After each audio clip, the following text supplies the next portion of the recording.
Welcome back to the Self-Esteem and Confidence Mindset podcast. And today I welcome Stacey Cullen to the show. So welcome, Stacey.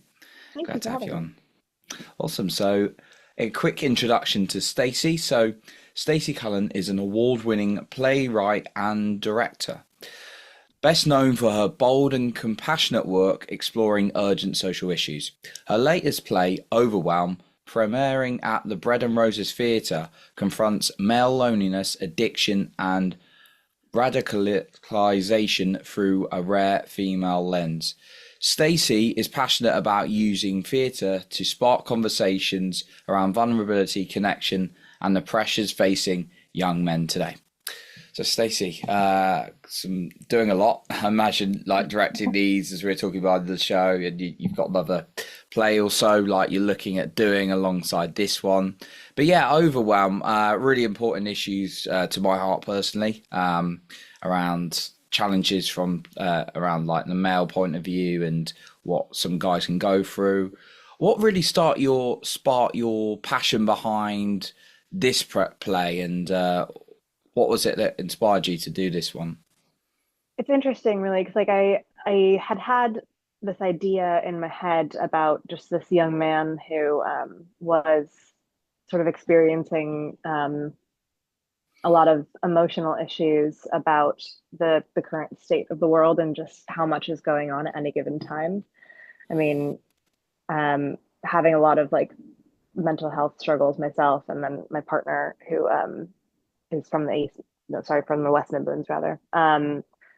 Long-term mental health issues, a lot surrounding like this 24-hour 7 news cycle that we're constantly stuck in, the amount of causes that we need to be keeping up with at any given time, and just the, not to be ironic, but the constant just like overwhelm that we are impacted by all the time, had really been sort of like floating around in my head for a while. And this time last year, we had just finished a year-long tour of my partner's debut play, which was called Sessions, and was about a young man who was sort of like going through the youth justice system, and he encounters this youth worker that actually sort of treats him like a person and allows him to actually go through what he's going through and be vulnerable and grow. And that had done really well. And we'd gotten an associate artist position at a theater here in London based off that. And when we went in for a meeting with them after Sessions was over, they asked us, what's next? And being that we're both writers, we both had a few things that were already sort of in the barrel, but this idea had been sort of nagging at the back of my head for a while, and it hadn't really been written, but I was really excited to explore it. And so I put it forth on the table, and that was the one that the artistic director at the theater was like, you know what, that seems really, really prescient, really of the time right now. And so if you think you can pull it together in 6 months, let's give it a go. And so we decided to go hard mode as much as possible and give it a go. And it went from that idea that I had originally, which was this one young man who's sort of trapped in his flat and doesn't really know what to do with himself because everything is just so overwhelming for him that he can barely even think of going outside, into what we now sort of call an enhanced two-hander, where it's about primarily about two young men who are living in the same flat. That character who can't really leave still remains, but his best mate Miles lives with him and is trying to sort of move on with his life. And he's thinking about moving out the flat. And they've got a third friend who's sort of out on the outskirts and dealing quite heavily in addiction and houselessness. And one of them, Miles, has sort of like given up with him, and the character who's not able to leave the house, Jake, is determined to do something about it, even though there's not a lot that he can do physically or mentally because he can't do much for himself to begin with. So yeah, that was a very roundabout way of describing it, but that's sort of, it came from a lot of issues with mental health and the state of the world currently, Mm. and just everything that we're being tasked with dealing with. And I felt like it would be really, felt like it would be simple enough to write it from the perspective of a young woman, but I thought it would be so much more interesting to explore how these issues are affecting young men right now, particularly because they have so much less license to talk about it. Um, and they're not socialized to deal with these issues and to talk to each other, whereas young women are. And so it's a much lonelier experience for young men, and they're not being met with any kind of understanding right now. And we're not going to get anywhere if we keep treating them the way that we have been. Okay, no, that's really interesting how those ideas developed into like this play that you've been doing. And with theatre, like, how do you find theatre really gives an opportunity to express like some of these issues differently than perhaps day to day does? Yeah, it's interesting because I think that the reason that I love theater so much, well, one of the reasons is that every night is different. Mm, And every audience is gonna come and meet it in a different way, depending on how their day went or what happened during their day or what article they've written. And then not only that, but we're able to all go downstairs into the pub afterwards and actually have a conversation about it. And for me, the main thing that makes theater successful is when it actually causes someone to question what they think they know. And then they want to have a conversation about it, whether that's with a friend that they came to the show with, or even with us as the team that's made it. Um, there's just something so much more human and accessible about looking at someone who's on the stage in front of you. There's mm, something about that that you can't ignore in the way that you can when it's like on a screen or just a typed message from a keyboard in front of you. Um, it's a lot more confronting, I think. mm. No, I love that kind of the perspective of the person in front, or like being in that room and then getting them to sort of ask new questions or raise awarenesses as well. Yeah. In that sense, yeah, for like over, obviously you called it like overwhelm. Uh, what was kind of the main decision behind calling it overwhelm? I think it came from this thought that there's just so much hammering in on all of our heads these days, but especially young men. It's this constant deluge of, especially as young men are so online these days, it's this deluge of content, whether that's your classic Andrew Tates or influencers like him or any other subset of guys who are on one side of the screen with a microphone and telling these young men what real masculinity is and how it's been taken away from them and all of these things. And then on top of that, you've got the I know we don't go on Twitter these days much anymore because it's turned into a complete cesspool. But there was a time about a year or two ago that I kept seeing these messages from young women saying, they would see a clip of a young man who said something they disagreed with, and they would retweet it, and it would say something along the lines of like the male or men deserve to be lonelier, actually. And I just think that we've gotten to this place with this digital aspect of our lives that we don't really see the humanity in each other anymore.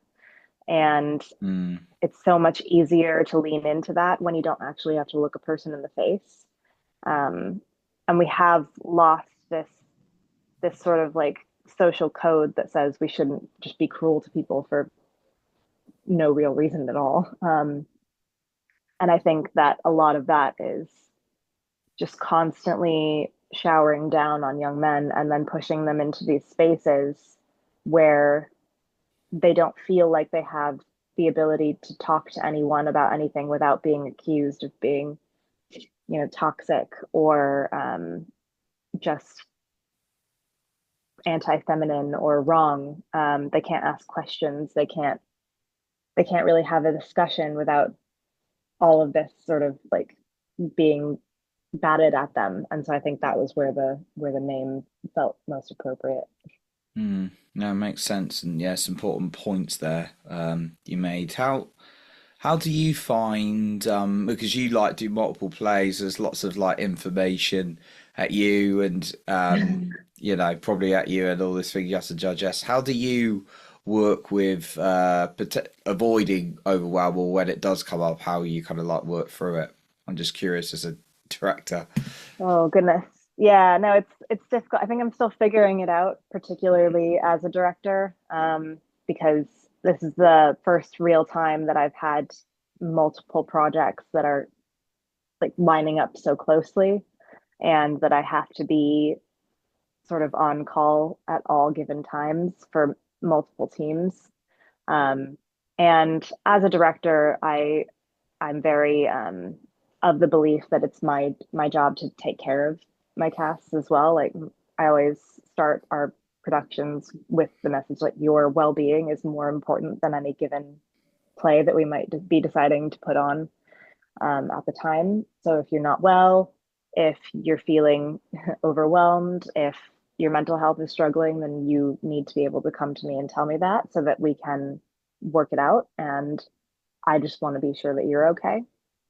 Um, but I think sometimes I forget about that for myself. And so I've had to work hard at figuring out when it's okay for me to sort of feel like I need a little bit of today just to sort of be on my own and sort of recalibrate so that I can show up best for you guys. But I am getting better at it. I think it's really knowing what the best devices are for yourself to really like get back into your body, because I think that's one thing I struggle with is sometimes if I'm doing a lot and I'm not taking the best care of myself, I'll just start to like dissociate a little bit, and I've learned to recognize that better. Um, so I think it's really knowing yourself and knowing when you need to take a step back and being able to have that radical honesty with your teams. And if you're radically honest with them in that way, it helps them to feel like you actually mean it when you say that you want them to be radically honest with you in that way. So Mm. it's definitely a two-way street. So being honest about where you're at with others, but it sounds like with yourself as well, just being like, right, I need to take a step back, or Yeah. I'm getting, yeah, I'm a bit like got a lot going on in my mind. Maybe I just need to take a pause back or something like that. It sounds, yeah, just that awareness in yourself. Yeah. I love that. I love that. So, what other you obviously you talk about exploring? I know you're looking at social issues in general. What other ones have you explored like recently in plays? Recently, so I'm the other play that I'm directing is actually like wildly on the other side of the spectrum Mm. insofar as its cause. It's actually a play written by a lovely playwright called Taylor Kenyon, and it's about women's health issues and misogyny in the medical environment.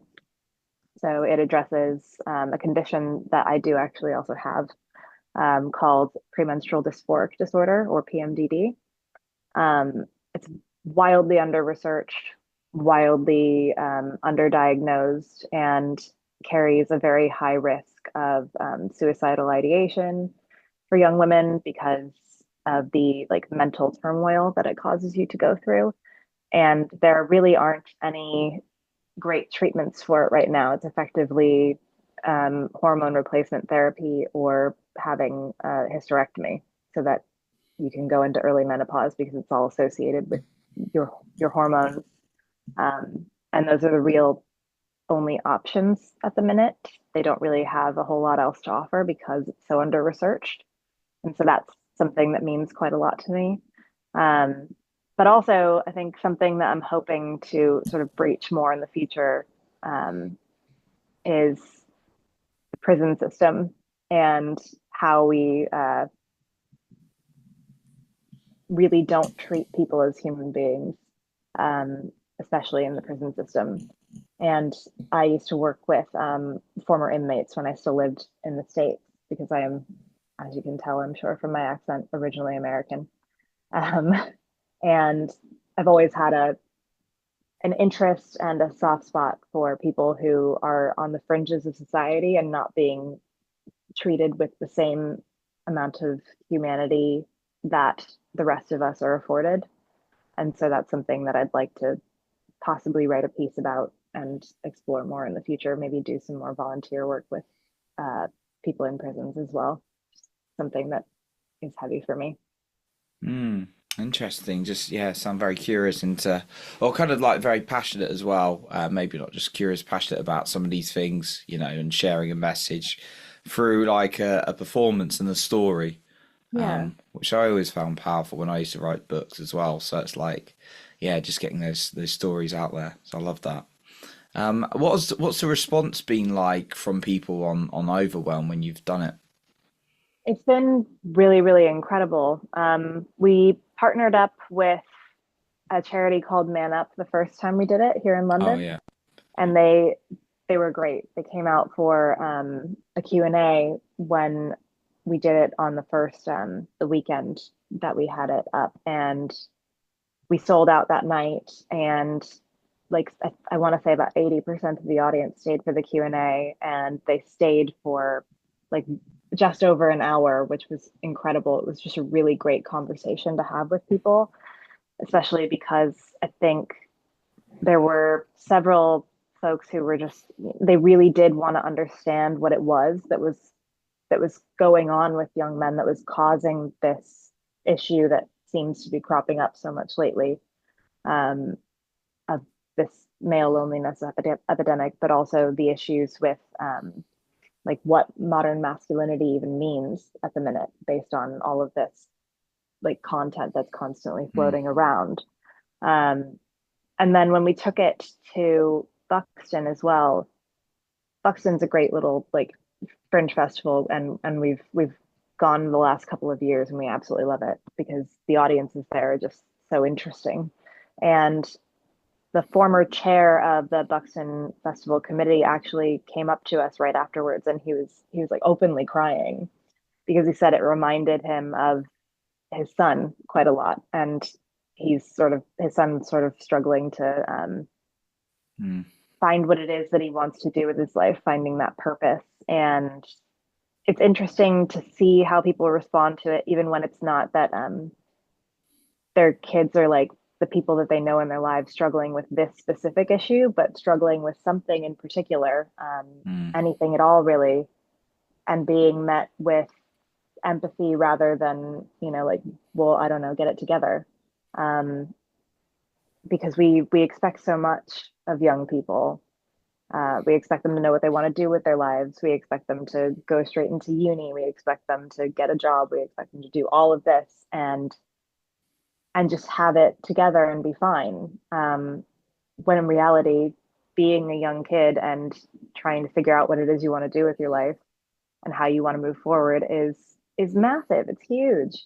And I didn't know what I wanted to do with my life when I was that age, and I struggled, and I didn't get in back into the arts really until I was in my 30s.